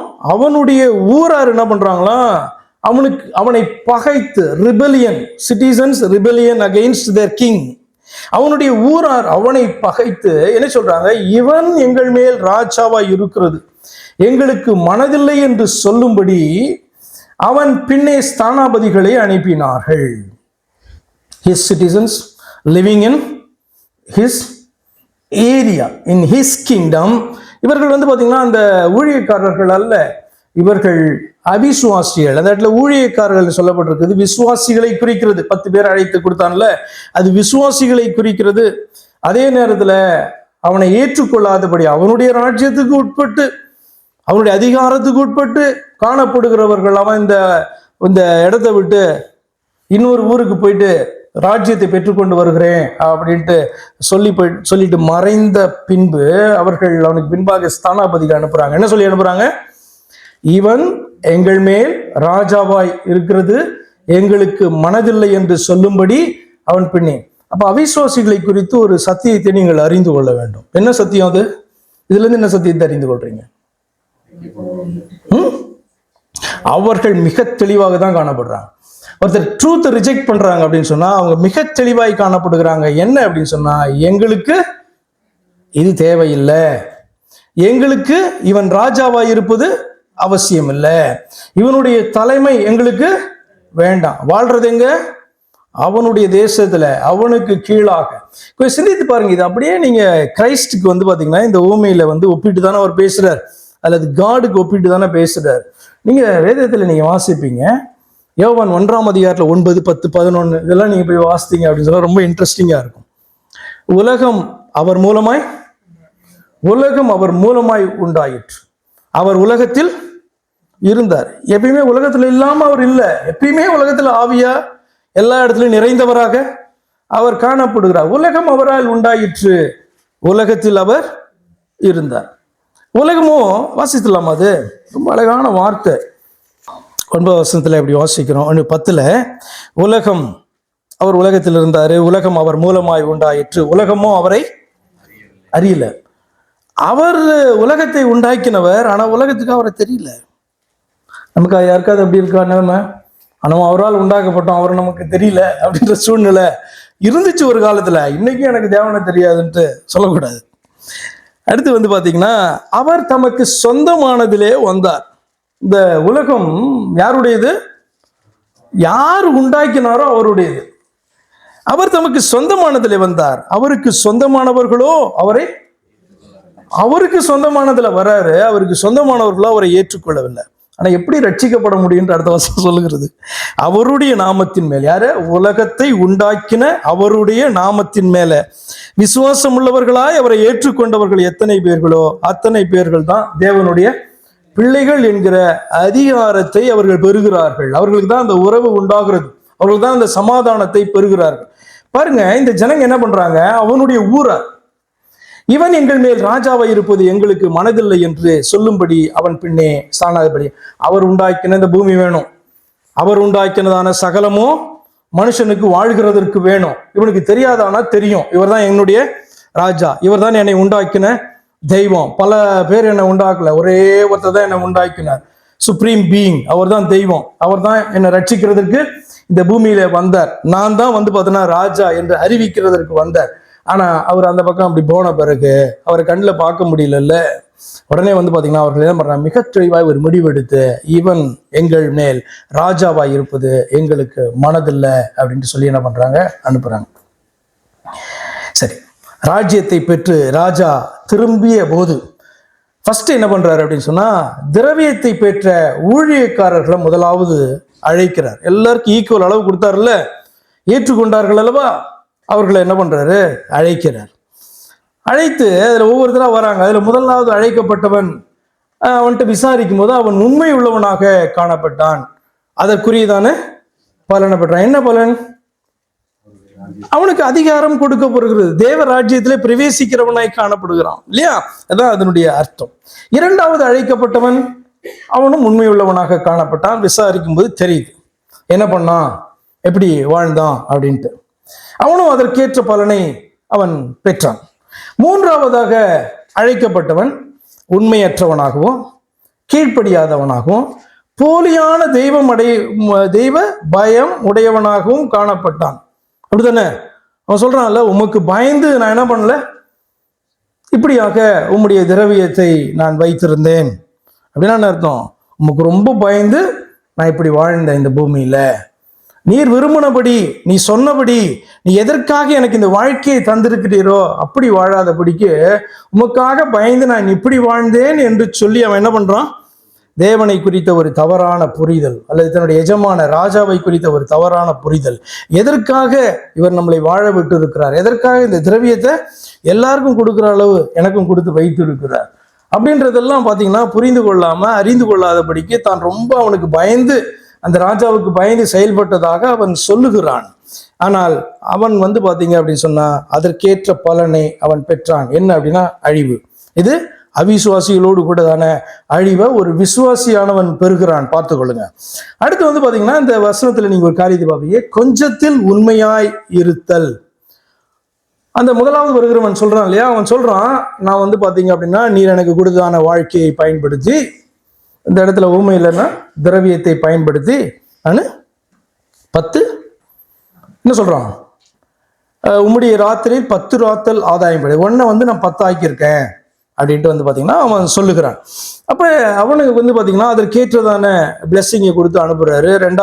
மூன்றாவது பாத்தீங்க அப்படின்னு சொன்னா காணப்படுறவனுக்கு அவனுக்கு ஏற்றதான அந்த பலன் அங்க உண்டானதை பார்க்கணும். அப்ப அதுல அந்த முதலாவது வந்தவன்கிட்ட ஒரு காரியம் சொல்லப்பட்டது என்ன அப்படின்னா, நீ கொஞ்சத்தில் உண்மை உள்ளவனாய் இருந்தபடினாலே அப்படின்ட்டு சொல்றாரு. அது என்ன கொஞ்சத்துல உண்மையா இருக்கிறது? ரெண்டாவது வந்தவனும் உண்மையா, அவன்கிட்ட அந்த வார்த்தை சொல்லப்படல, ஆனா உண்மையா அவனும் கொஞ்சத்துல அவன் உண்மையாக காணப்பட்டான் என்பது உண்மை. அப்ப என்னுடைய கேள்வி என்ன அப்படின்னா, கொஞ்சத்திலே உண்மை உள்ளவனாய் இருந்தாய், உனக்கு நான் இதை கொடுக்குறேன் அப்படின்னு சொல்றாருல்ல. அப்ப இந்த கொஞ்சத்துல உண்மையா உள்ளவனாய் இருத்தல்னா என்ன அர்த்தம், எப்படி புரிந்து கொள்ளுகிறோம்? நமக்கு கொடுக்கப்பட்ட காரியத்தில், சிம்பிளா சொல்லணும்னா நமக்கு கொடுக்கப்பட்டதான காரியத்தில் நாம உண்மை உள்ளவர்களாக நம்ம காணப்படணும் அப்படின்னு அர்த்தம். ரொம்ப ஆழமாக நீங்க பார்ப்பீங்க அப்படின்னு சொன்னா இந்த பூலோக வாழ்க்கையில, ஏன்னா இந்த என்ன உண்மை, தேவனுடைய ராஜ்யத்தை குறித்ததான உண்மை, தேவனுடைய ராஜ்யத்துல பிரவேசிக்கிறதை குறித்த ஒரு உண்மை, தேவன் நமக்கு கொடுத்ததான வாழ்க்கையை பத்தி தானே உண்மை. அப்படி இருக்கும்போது கொஞ்சத்திலே உண்மை உள்ளவனா இருக்குன்னா, இந்த பூலோக வாழ்க்கையில் உண்மை இல்லை என்றால் எப்படி பரலோக வாழ்க்கையை கொடுக்க முடியும்? உனக்கு ஒரு லைஃப் கொடுத்துருக்கேன், இதுக்கு பேர் என்ன லைஃப்? டெம்பரரியோ என்னவோ லைஃபா இல்லையா? இது ஜீவன். இன்னொரு ஜீவனை குறித்து பேசுறாரு, அதுக்கு பேர் என்ன? அது டெம்பரரி கிடையாது, நித்தியம். அது ஃபார் எவர் லாஸ்டிங். அதுக்கு பேர் நித்திய ஜீவன். இந்த வாழ்க்கையில நம்ம பெற்றிருக்கிறது என்ன? ஜீவன். இல்லைன்னா உங்கள்கிட்ட நான் பேசுவானா இல்லையா? மரித்து போனவங்கள்ட்ட நான் பேசணுமா என்ன? இல்லை நான் மரித்து போயிருந்தா பேச முடியுமா? மரித்தவர்கள்ட்ட பேச முடியாது, மரித்து போனவர்களும் பேச முடியாது. நம்ம ஜீவன் உள்ளவர்களாய் காணப்படுகிறபடியால் தான் நம்ம பேசிக்கொண்டு இருக்கிறோம். அப்ப ஜீவன் என்று சொன்னால் இந்த உலகத்திலே ஜீவனுடையவர்களாய் காணப்படுறோம். டெம்பரரி, நமக்கு தெரியும். அது பூலோக வாழ்க்கை டெம்பரரி. ஆனா பரலோக வாழ்க்கையை குறித்து தான் பாத்தீங்கன்னா இந்த ஊமை சொல்லுகிறது. அது என்ன? பெர்மனன்ட். அப்ப இந்த பூலோக வாழ்க்கையில நமக்கு கொடுக்கப்பட்டிருக்கிற நாட்களில, அல்லது இந்த ஜீவன் உள்ள வாழ்க்கைய நாம இந்த ஜீவனை தந்த தெய்வத்திற்கு உண்மை உள்ளவர்களா இல்லை அப்படின்னு சொன்னா, சிந்திச்சு பாருங்க, எப்படி பரலோகத்து இதை கொடுக்க முடியும்? உங்கள்கிட்ட 10 ரூபா கொடுக்குறேன், 10 ரூபாய்க்கு நீங்க உண்மையா இல்லைன்னா எப்படி உங்களுக்கு 100 ரூபாய்க்கு கொடுக்க முடியும்? புரியுதுலையா? இல்லை 100 ரூபாய்க்கு கொடுத்தா நான் உண்மையா இருப்பேன் அப்படி ஏதாவது சொல்ல முடியுமா? அப்ப உனக்கு ஏற்கனவே இந்த மனிதர்களுக்கு ஒரு வாழ்க்கை கொடுக்கப்பட்டு இருக்கிறது, ஜீவன் கொடுக்கப்பட்டு இருக்கிறது. அப்ப அந்த ஜீவனிலே உண்மையா ஒருத்தன் இல்லைன்னா கொஞ்சம் தான், அது கொஞ்சம், அதனால டெம்பரரி சொன்ன கொஞ்சத்தில். அப்ப இந்த பூலோக வாழ்க்கையில கொடுக்கப்பட்டிருக்கிற வாழ்க்கையில நீ உண்மையா இல்லை அப்படின்னா உன்னை நம்பி அல்லது உனக்கு எப்படி பார்த்தீங்கன்னா பரலோக வாழ்க்கையை எப்படி கொடுக்க முடியும் அப்படின்றத ரொம்ப சிம்பிளான கேள்வி. ஒத்துக்க முடியலல்ல? அதுதான் அந்த உண்மையினுடைய அர்த்தம். கொஞ்சத்துல உண்மையா இருந்தா. இந்த பூமியில நான் உன்னை உண்டாக்கினேன், என்னை விட்டு மனுக்குலமே விலகி போச்சு, நான் ராஜா தான், நான் வந்து பார்த்தீங்கன்னா பரலோகத்துக்கு ராஜா, பூமிக்கு ராஜா, நான் இந்த பூமியில இறங்கி வந்தேன், என்னை ராஜாவென்று ஏற்றுக்கொண்டுதான கூட்டம் என் பின்னால வந்துச்சு. ஆனா நான் இப்ப என்ன பண்றேன்? அவர்களை விட்டு விட்டு நான் போகிறேன். இந்த பூமியிலே அவர்களை என்னை பார்க்க முடியாதபடிக்கு நான் இந்த பூமியை விட்டு கடந்து போகிறேன். அவர் சொல்றாரு அல்லவா, நான் போனால் உங்களுக்கு நலமாயிருக்கும், நான் இங்க இருக்கிறதோட நான் போனால் உங்களுக்கு நலமாயிருக்கும். அப்படி சொல்றதுனுடைய அர்த்தம் என்ன? போனதுக்கு அப்புறம் இந்த பூமியிலே நீங்கள் கொஞ்ச நாள் காணப்படணும், உங்களை திக்கற்றவர்களா விடாம உங்களிடத்துல நான் ஆவியாய் வந்து வாசம் பண்ணுவேன் என்பது உண்மை. ஆனா நீங்க பாக்குற மாதிரி வேணும்னா ஓடி வந்து ஐயா ஐயா எஸ் ஐயா இது என்ன ஐயா அப்படின்ட்டு என்ன பண்ண முடியாது, நீங்க என்கிட்ட கேட்க முடியாது. வேணும்னா என்ன நீங்க சந்திக்கணும்னா உட்காருங்க, உட்கார்ந்து வேத வசனங்களை தியானித்து வாசிங்க, உங்களோடு கூட நான் இருக்கேன், உங்களுக்குள்ள இருக்கேன், நான் பேசுவேன். நீங்க வந்து பாத்தீங்கன்னா நான் இங்க இருக்காரு, இந்த வீட்டுல இருக்க, அங்க இருக்காரு, எருசலேம்ல இருக்காரு, பெத்லகேம்ல இருக்காரு, இல்ல கலிலேயாவுக்கு டிராவல் பண்ணிட்டு போயிட்டு இருக்காரு, நான் அங்க ஓடி போய் பிடிச்சி அவர்கிட்ட என்ன பண்ணுவேன், என்னையான்னு கேட்பேன். அது வந்து இனி நடக்காது. அப்ப இந்த பூமியிலே வந்து பாத்தீங்க அப்படின்னு சொன்னா இந்த பூமியை விட்டு, அதனால பாத்தீங்கன்னா அவர் இந்த பூமியை விட்டு கடந்து போய் மேல ஏறி போனார். தூதன் வந்து சொல்றான், நீங்கள் பார்த்ததான இயேசு கிறிஸ்து எப்படி எடுத்துக்கொள்ளப்பட்டாரோ அப்படியே திரும்ப வராரு, நீ கவலைப்படாதீங்க போங்க. அப்ப போனவர்கள் காத்திருந்தார்கள், அதற்கு பின்பு சுவிசேஷம் நமக்கு அறிவித்தார்கள், நாமளும் ஏற்றுக்கொண்டிருக்கிறோம், நாமளும் என்ன பண்றோம், காத்து கொண்டிருக்கிறோம். எதற்கு தெரியுமா? அந்த ராஜாவினுடைய வருகைக்காக, பிசிக்கலி அவர் திரும்பவும் வருகிறதற்காக. ஆமா, வந்தபோது தேவனுடைய மகிமையோடு கூட அவர் வெளிப்படல, ஆனால் அடுத்த வருகை தேவனுடைய மகிமையோடு கூட நான் வருவேன் அப்படின்னு சொல்லியிருக்காரு அல்லவா.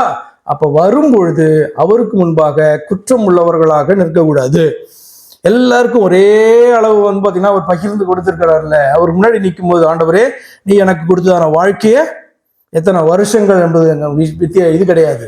அவருக்கு முன்பாக நம்ம பிரவேசிக்கும் போது என்ன அப்படின்னா, எனக்கு நீங்க கொடுத்ததான அந்த பலனின் படியும், எனக்கு நீர் அறிவித்ததான காரியத்தின் படியும், எனக்கு கொடுத்ததான நாட்கள் வருஷங்களின் படியும் நான் உண்மையுள்ளவனாய் காணப்பட்டேன், பாருங்க இதான் ரிப்போர்ட்டு அப்படின்ட்டு போய் நீங்க ரிப்போர்ட் எல்லாம் சொல்ல வேணாம். அவருக்கே என்ன பண்ண, அவர் முன்னாடி போய் நிற்கும் போது உங்களுக்கு தெரியும். அப்போ ஊமையின் மூலமாய் அறிந்து கொள்கிறதான காரியம் என்னன்னா, இந்த இம்மைக்குரியதான காரியத்துல, இந்த வாழ்க்கையில நமக்கு கொடுக்கப்பட்ட காரியத்துல ஒரு உண்மை இல்லை அப்படின்னு சொன்னா, உன்னை நம்பி பரலோகத்து ராஜ்யத்தை நான் எப்படி கொடுப்பேன் அப்படின்ட்டு அவர் கேட்கிறார். இப்ப லூக்கா 16ஆம் அதிகாரம் 11 வசனம் வாசிக்கிறோம். லூக்கா 16:11 அநீதியான உலக பொருளை பற்றி நீங்கள் உண்மை உள்ளவராய் இராவிட்டால் யார் உங்களை நம்பி உங்களிடத்தில் மெய்யான பொருளை ஒப்புவிப்பார்கள்? இப்ப இது நீங்க மேலோட்டமா பாத்தீங்கன்னா என்ன அர்த்தம்? இந்த பூமியில நமக்கு கொடுக்கப்பட்டிருக்கிறதான எதை வேணாலும் நீங்க எடுக்கலாம், பணத்தை கூட நீங்க என்ன பண்ணலாம், அதை வந்து ப்ராப்பரா உண்மை உள்ளவர்களாய் காணப்படுறோமா அப்படின்னு நீங்க எடுக்கலாம். ஆனா ஆழமா இது ஒரு காரியத்தை சொல்லிக் கொடுக்குது, என்ன தெரியுமா? Your life on this earth, இந்த பூமியிலே மனிதனாக நீ வாழ்கிறதான அந்த நாட்களை, அந்த வாழ்க்கையை இது குறிக்கிறது.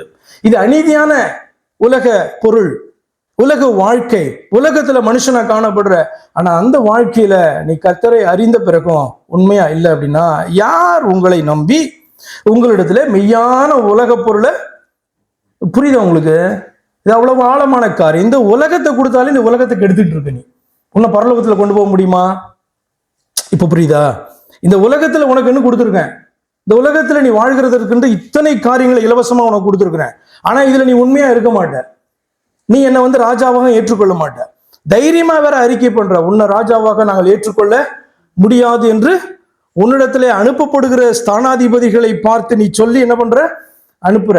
உள்ளத்துல நினைக்கிறதான காரியம் தான் அவிசுவாசி, உள்ளத்துல சுவிசேஷத்தை தள்ளுகிறதான காரியம் தான். அவருக்கு மெசேஜ் போகுமா என்ன? ஸ்தானாதிபதிகள்னா அம்பாசடர்ஸ், மெசேஜ் அனுப்புறது. அப்ப சுவிசேஷம் அறிவிக்கப்பட்டு சத்தியம் தெரிகிறதான ஒரு மனுஷன் ஏற்றுக்கொள்ள மாட்டேன் என்று சொல்லுகிறது எதை தெரியுமா குறிக்கிறது? பரலோக ராஜ்யத்தினுடைய ராஜாவாய் இருக்கிற, இந்த பூலோகத்தையும் உண்மையாக ஆண்டு கொண்டிருக்கிற, ஆனா பார்க்க முடியாததான அந்த தெய்வத்தை நிராகரிக்கிறதான அந்த செய்தி இந்த பூமியிலே ஒருவன் அவரை தள்ளும் போது அவருக்கு அந்த செய்தி போகிறது. அதுதான் வந்து பாத்தீங்கன்னா ஸ்தானாதிபதிகளை அனுப்புறான், அவங்களுடைய தலைமை எனக்கு தேவையில்லை, நீர் எங்களுக்கு ராஜாவா இருக்க வேணாம், நீர் எங்களுக்கு தேவனா இருக்க வேண்டாம் அப்படின்னு தள்ளுகிற காரியம். அப்ப இந்த உலக பொருள் என்பது short life on this earth, இந்த ஜீவனை குறிக்கிறது. மெய்யான பொருள் என்பது ஆழமா பாத்தீங்கன்னா அது நித்திய ஜீவனை குறிக்கிறது, எவர் லாஸ்டிங் லைஃப். அப்ப இந்த உலக காரியங்கள்ல, உலக பொருள்ல அல்லது இந்த உலகத்திலே காணப்படுகிற கொடுக்கப்பட்டிருக்க இந்த ஜீவ வாழ்க்கைய நம்ம வந்து பார்த்தீங்கன்னா உண்மையா ஆண்டவருக்கு பிரியமா நடத்தலைன்னா, பிரியம்னா என்ன? தேவனுக்கு பிரியமா இருக்கிறன்னா என்ன? நீங்க செய்கிற காரியங்கள் அவருக்கு பிரியமா இருக்கணும், ப்ளீஸிங்கா இருக்கணும், அவருக்கு ப்ளீஸிங்கா இருக்கணும். அதுதான் அது. சரி, ஓகே. தி மெயின் பாயிண்ட் என்ன அப்படின்னு சொன்னா, நம்மளுடைய தேவன், இந்த உலகத்தை உண்டாக்கினவர், நம்மை உண்டாக்கினவர் வந்து பார்த்தீங்கன்னா லிட்ரலி பிசிக்கலி ஒரு நாள் தன்னுடைய ராஜ்யத்தை ஸ்தாபிக்கும்படியாக, ராஜ்யத்துக்குள்ளே நம்மளை சேர்க்கும்படியாக அவர் இறங்கி வருவார். இந்த மீன் டைம், அந்த இடைப்பட்டதான காலத்துல நாம வந்து பார்த்தீங்கன்னா உண்மை உள்ளவர்களா இருக்கணும். until his returns, அவர் என்ன நமக்கு கொடுத்திருக்கிறாரோ அதை உண்மையோடு கூட காத்துக்கொள்ள வேண்டும் என்பதுதான் இதில் காணப்படுகிற முக்கியமான பகுதியாய் காணப்படுது. அப்ப ராஜாவின் வருகை அவரை தள்ளின அவருடைய சத்துருக்களினுடைய முடிவு நாள். எப்படி வந்தோன்னு யாரை தான் ஃபர்ஸ்ட் கூப்பிடுறாரு?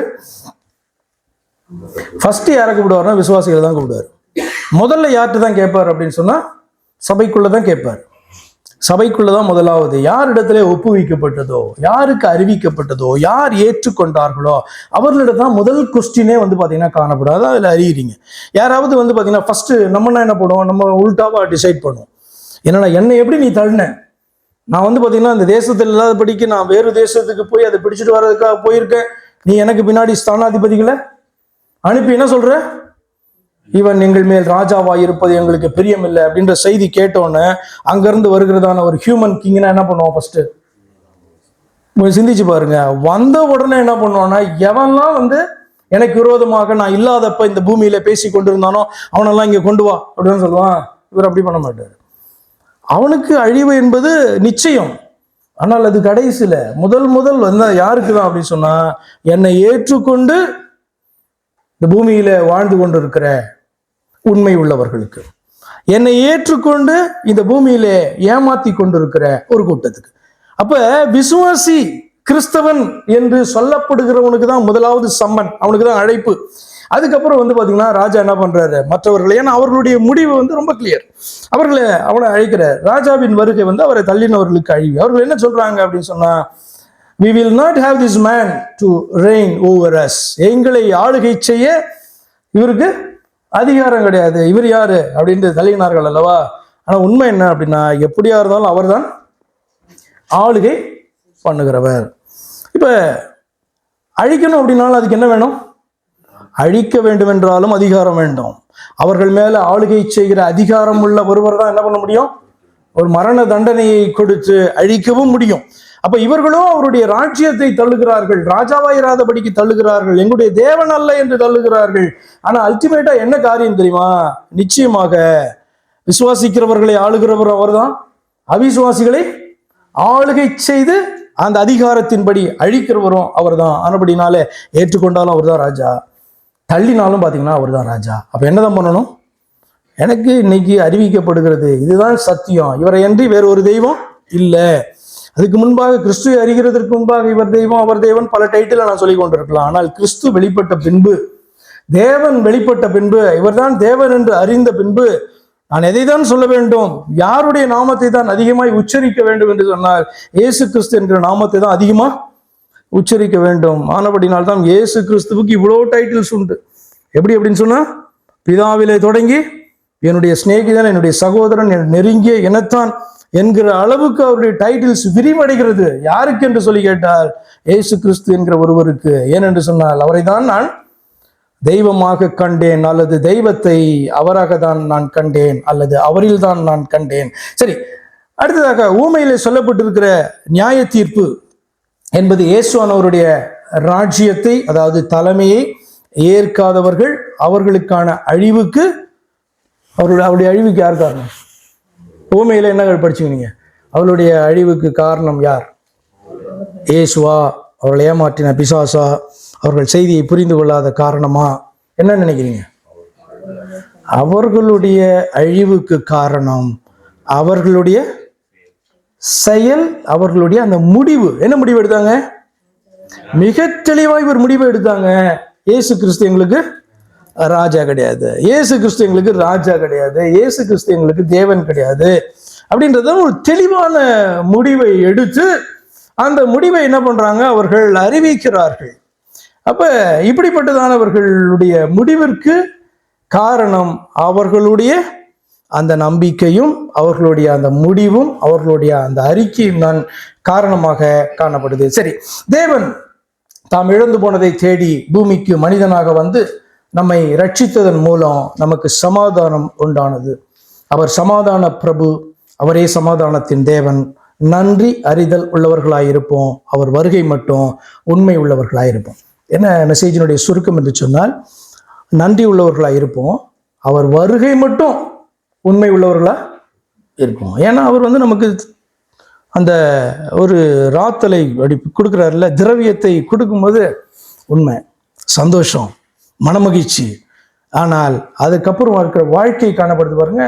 ரட்சிப்பை பெற்ற பின் அவர் நம்ம இடத்துல அனுதினமும் கேட்கறது இல்லை, என்ன பண்ண டெவலப் பண்ணிருக்கியா? அது பூமியினுடைய தாய் தகவன் கேட்பாங்க. தேவன் நம்ம இடத்துல அனுதினமும் நான் உனக்குள்ள ஒரு லைஃப் கொடுத்துருக்கேன், அது என்ன பண்ண? இப்போ வந்து பார்த்தீங்கன்னா, இப்போ 1ஆம் தேதி 2ஆம் தேதி தானே, போன வருஷம் ஃபுல்லாக இத்தனை நாள் காணது என்ன பண்ண? யார்ட்டையே கேட்டாரா? யார்ட்டையே கேட்டிருக்காரா? பெயிண்டிங் கேட்கல. ஆனால் நான் உண்மை உள்ளவனா இருக்கணும். போன வருஷம் முழுசும் ஆண்டவருக்கு உண்மை உள்ளவனா இருந்தேன்னா, இப்போ எனக்கு முன்பாக ஒரு வருஷம் காணப்படுது, இந்த வருஷத்துல ஆண்டவருக்கு உண்மை உள்ளவனா காணப்படணுமான்ட்டு நான் தான் என்ன பண்ணணும்? முடிவு எடுக்கணும். அவர் என்கிட்ட வந்து கேட்க மாட்டார். அவர் ஒரு நாளை குறித்து வைத்திருக்கிறார். உனக்கென்று திரவியம் கொடுக்கப்பட்டிருக்கு, உனக்கென்று ஒரு ராத்தல் கொடுக்கப்பட்டிருக்கு. அதே ஒரு ராத்தல் தான் இங்கேயும், அதே ஒரு ராத்தல் தான் இங்கேயும் கொடுக்கப்பட்டிருக்கிறது. நாளைக்கு புதுசா ஒருத்தர் ஏற்றுக்கொண்டு வருகிறவனுக்கு என்னதான் கொடுப்பாரு? ஒரு ராத்தல் கொடுப்பாரு. அது எதை குறிக்கிறது என்று சொன்னால், அதே அளவு கிஃப்டை உனக்கும் அவர் கொடுக்குறாரு. அதே மாதிரி வந்து பாத்தீங்கன்னா உன்னையும் நேசிக்கிறாரு. டெய்லி உங்ககிட்ட என்ன பண்ண மாட்டாரு? கேட்டுட்டு இருக்க மாட்டாரு. என்ன பண்ண, ஏன் இப்படி பண்ற, கேட்டுட்டு இருக்க மாட்டாரு. சரியா? அப்போ ஒரு நாள் வரும்பொழுது அவருக்கு முன்பாக நம்ம காணப்படும் போது உண்மை உள்ளவன், உத்தமமானவன், நன்றியுள்ளவனாய் காணப்பட்டான் என்று சொல்லி அவரிடத்துல சாட்சி பெறுகிறவர்களாய் நாம வாழ வேண்டும். அப்ப எதற்கு முதலாவது நன்றி உள்ளவர்களா இருக்கணும்? நிறைய விஷயங்களுக்கு. அதுல முக்கியமா எதுக்கு? தேவன் மனுஷனா இறங்கி வந்து சமாதானத்தை எனக்கு அறிவித்தார் அல்லவா, உண்டாக்கினார் அல்லவா, கொடுத்தார் அல்லவா, அதற்கு நன்றி உள்ளவனா காணப்படணும். அதனால்தான் வந்து சமாதான பிரபு, அதாவது நம்முடைய மத்தியஸ்தர். இது யாராலையும் வந்து பாத்தீங்கன்னா செய்யவே முடியாது, யாராலையுமே செய்ய முடியாது அப்படின்றதை அறிந்தவர்களாக நாம் அவருக்கு நன்றி உள்ளவராக இருக்கும். யாருக்கு? தேவனுக்கா, கர்த்தருக்கா, ஆண்டவருக்கா? யாருக்கு? ஏசு கிறிஸ்து என்கிற ஒருவருக்கு. ஏனென்று சொன்னால் தேவன் ஒருவர், தேவனுக்கும் மனுஷருக்கும் மத்தியஸ்தர் ஒருவர். அவர் யார் அப்படின்னு சொன்னா, தம்மை மீட்கும் பொருளாக ஒப்பு கொடுத்த மனுஷனாகிய. நன்றாக புரிந்து கொள்ள வேண்டும். ஏன் இப்படி வந்து ஒரு விளக்கத்தை வந்து பவுல் அப்போஸ்தலன் கொடுக்கிறார் சமாதான பிரபுவுக்கு அப்படின்னு நீங்க பாத்தீங்கன்னா, தேவன் வந்து ஒருவர், மல்டிபிள் காட்ஸ் கிடையாது, 3 பேர் கிடையாது, தேவன் ஒருவர். மனுஷர்கள் அவரால் உண்டாக்கப்பட்ட மனுஷன் ஒருவனாய் இருந்தவன் எப்படி ஆனாங்க? ஒருவனாய் இருந்தவனை ஆண்டவர் இருவராக்கினார், இருவராய் இருந்தவர்களை பலுக செய்து பல கோடி ஜனமாக்கினார். இப்ப பாத்தீங்கன்னா மனுஷர்கள், மனுக்குலம், தேவன் ஒருவரே. 2 பேருக்கு என்ன? இப்ப பகை உண்டாகி விட்டது. மனுஷர்களுடைய துரோகம் நம்ம தேவனிடத்துல சேர முடியாதபடிக்கு, பரலோக ராஜ்யத்துல பிரவேசிக்க முடியாதபடிக்கு, தேவனுடைய பிள்ளைகள் என்று தைரியமாய் சொல்ல முடியாதபடிக்கு, அப்பா பிதாவை என்று அழைக்க முடியாதபடிக்கு துரோகம் காணப்படுது, உறவு அறுந்து போய் காணப்படுது. இப்ப இதை யார் சரி பண்ணணும் அப்படின்னு பார்த்தா, தேவனுடைய பக்கத்துல இருக்கணும், இங்க இருக்கணுமா இல்லையா? மனுஷர் பக்கத்துல வந்து பாத்தீங்கன்னா அப்படி யாருமே பேசுகிறதற்கு, நிற்கிறதற்கு, நான் சுத்தவான், பாவமற்றவன், நான் என்ன பலியா ஒப்பு கொடுக்குறேன்னு சொல்லுகிறதற்கு மனுஷர்ல ஒருவரும் இல்லை. தேவனுடைய பக்கத்துல பார்த்தா இப்படி பார்த்தாலும் வேற தேவன் இல்லை, அப்படி பார்த்தாலும் வேற தேவன் இல்லை, இப்படி பார்த்தாலும் வேற தேவன் இல்லை. தேவனுடைய பக்கத்துல இருந்து அவர் ஒருவர் தான், அவரோட வேற தேவன் இல்லை. அதான் பவுல் சொல்றார், தேவன் ஒருவரே, மனுஷர்கள் காணப்படுறாங்க.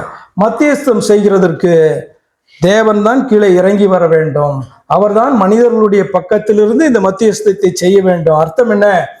மனிதர்களுடைய துரோகத்திற்கும், பாவத்திற்கும், அக்கிரமத்திற்கும், மீறுதலுக்குமான தண்டனையை தான் ஏற்றுக்கொண்டு தேவனோடு கூட, அதாவது தம்மோடு கூட ஒப்புரவாக்கும் செயலை செய்ய வேண்டும் அல்லவா?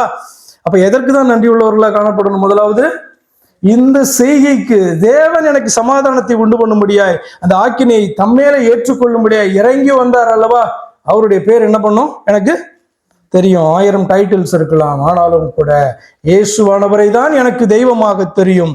அவரை தெய்வமாக அறிந்தபின் என்ன பண்ண மாட்டேன், இன்னொரு தேவன் இருக்கிறார், இங்க இருக்கார் அங்க இருக்கார், எனக்குள்ள வேற தேவன் இருக்கார், மேல ஒருத்தர் இருக்காருன்னு சொல்லக்கூடாது. அங்கேயும் யாரை தான் பார்ப்பீங்க, அங்கேயும் நீங்கள் இயேசுவானவரை தான் காண முடியும். உங்களுக்குள்ளும் இயேசுவானவரை தான் பார்க்க முடியும். எங்கும் நிறைந்திருக்கிறதும் அவரை தான் நீங்கள் பார்க்க முடியும். அப்படியே எழுந்து நின்று கண்களை மூடி நம்மை தாழ்த்தி நன்றி உள்ளவர்களாய் இருக்க வேண்டியதற்கு முக்கியமான காரணம் என்னவென்றால், அவர் நமக்காக இவனமாய் வெளிப்பட்டார் அல்லவா, நம்மை ரட்சிக்கும்படியாய், மீட்டெடுக்கும்படியாய், நமக்கு சமாதானத்தை அருளும்படியாய் இவனமாய் இறங்கி வந்தார் அல்லவா. அவரை இயேசு என்று அறிந்திருக்கிறேனே, என்னுடைய ரட்சிப்பு என்று அறிந்திருக்கிறேனே, அவரை என்று யாரை தொழுது கொள்ள முடியும்? அப்படியே ஒப்பு கொடுப்போம். எங்கள் அன்பாய் நேசிக்கிற எங்கள் பரிசுத்த பிதாவே, தர்மையான கதாவே, நாளுக்காக, ஓய்வு நாளுக்காக நாங்கள் நன்றி செலுத்துகிறோம். கடந்த வருடம் முழுவதும் எல்லா சூழ்நிலைகளிலும் கர்த்தர் எங்களுக்கு போதுமானவராக இருந்தீங்களே. ஸ்தோத்திரம் கர்த்தாவே, ஒவ்வொரு நாளும் புது கிருபைகளினாலே நிரப்பி எங்களை ஆசீர்வதித்தீங்க. வியாதியின் மத்தியிலே கடந்து போன நேரங்கள் உண்டு ஆண்டவரே, கவலைகளிலே மூழ்கின நேரங்கள் உண்டு, கண்ணீரினால் உன் பாதத்தை நனைத்த நேரங்கள் உண்டு, யார் என்னை தேற்றுவார் என்று ஏங்கி இருந்த காலங்கள் உண்டு. ஆண்டவரே, மகிழ்ந்து களி கூர்ந்து ஆண்டவரே குதித்ததான தருணங்கள் உண்டு, அற்புதங்களை தேவன் செய்ததை ருசித்ததான நேரங்கள் உண்டு. ஆனால் எல்லாவற்றிலும் ஆண்டவரே நீர் எங்களுக்கு போதுமானவராக இருந்தீங்க. அப்பா பிதாவே என்று சொல்லி கர்த்தாவே, உறவு முறையை சொல்லி உம்மை அழைக்கும்படியான பாக்கியத்தை, அந்த உரிமையை கர்த்தாவே நீர் எங்களை பிள்ளைகளாய் மாற்றினதன் மூலமாய் நீர் தந்ததை நினைத்து நாங்கள் உமக்கு நன்றி செலுத்துகிறோம். தொடர்ந்து கர்த்தாவே இந்த வருஷத்துல எங்களோடு கூட ஆண்டவர் பேசி இருக்கிறீங்க. நன்றி அறிதல் உள்ளவர்களாய் நீங்க காணப்படணும் என்று சொல்லி ஆண்டவரை எங்களுக்கு உணர்த்தி இருக்கிறீங்க.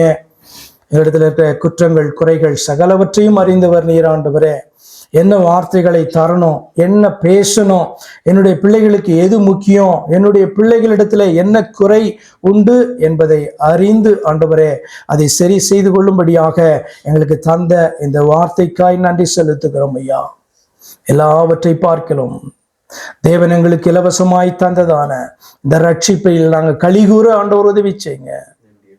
தேவனுடைய ராட்சியத்தையும் நீதியையும் முதலாவது தேடும் பொழுது ஆண்டவரே, நாங்கள் எண்ணி ஏங்கி கொண்டிருக்கிறதான இன்னும் எங்களுக்கு கிடைக்காததான காரியங்களும் எங்களுக்கு கொடுக்கப்படும் என்று சொல்லி இருக்கிற வண்ணமே இவைகளெல்லாம் எங்களுக்கு தேவை என்று ஆண்டவர் அறிந்திருக்கிறபடினாலே எங்களுடைய கவலைகள் எல்லாம் ஆண்டவரே உம்மிடத்திலே நாங்கள் ஒப்புக் கொடுக்கிறோம்.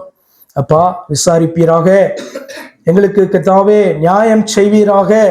உம்மை நம்பி இருக்கிற, உம்மை பற்றி கொண்டிருக்கிறதான உம்முடைய பிள்ளைகள் ஆண்டவரே தவறாக புரிந்து கொண்ட போது அவர்களோடு கூட பேச ஆரம்பித்தீங்க. தேவனுடைய ராஜ்யம் சமீபமாய் சீக்கிரமாய் இருக்கிறது என்று அவர்கள் எருசலேமுக்கு அருகில் இருந்தபோது எண்ணினபடினாலே அவர்களிடத்திலே ஊமையினாலே பேச ஆரம்பித்தீங்க. அது எப்பொழுது என்று உனக்கு தெரியாது, ஆனால் கொடுக்கப்பட்டிருக்கிற நாட்களிலே உண்மை உள்ளவனாய் காணப்படும் என்று சொல்லி அநேக காரியங்களை கத்த அந்த ஊமையின் மூலமா அவர்களோடு கூட பேசி உணர்த்தினீங்களேப்பா. எங்களுக்கும் கொடுக்கப்பட்டிருக்கிறதான நாட்கள், வருஷங்கள், எங்களுடைய காலங்களை நாங்கள் பிரயோஜனப்படுத்திக் கொள்ள கர்த்தர் வரும்பொழுது உமக்கு முன்பாக தைரியமாய் உம்முடைய பிள்ளைகளாக நிற்கவும், உண்மை உள்ளவர்கள் என்கிற சாட்சியை பெறவும், கொஞ்சத்திலே உனக்கு கொடுக்கப்பட்டிருக்க இந்த வாழ்க்கையில உண்மை உள்ளவனாய் இருந்தாய், உண்மை உள்ளவளாய் இருந்தாய், உடைய எஜமானுடைய இந்த சந்தோஷத்துக்குள்ள நீ பிரவேசி, இதை உனக்கு கொடுக்கிறேன் என்று சொல்லி கர்த்தரிடத்திலே சாட்சி பெறுகிற பிள்ளைகளாய் காணப்பட உதவி செய்யுங்க. இன்னும் எங்களிடத்திலே தொடர்ந்து பேசுங்கப்பா. என்னென்ன குற்றங்கள் குறைகளை கர்த்தர் காண்கிறீரோ அதை எங்களுக்கு ஆண்டவர் சொல்லித்தாங்க, எச்சரிப்பை கொடுங்க. அதை நீ பேசும்போது உணர்ந்தவர்களாய் எங்களை தாழ்த்தி ஒப்பு கொடுக்க கிருபை செய்வீராக.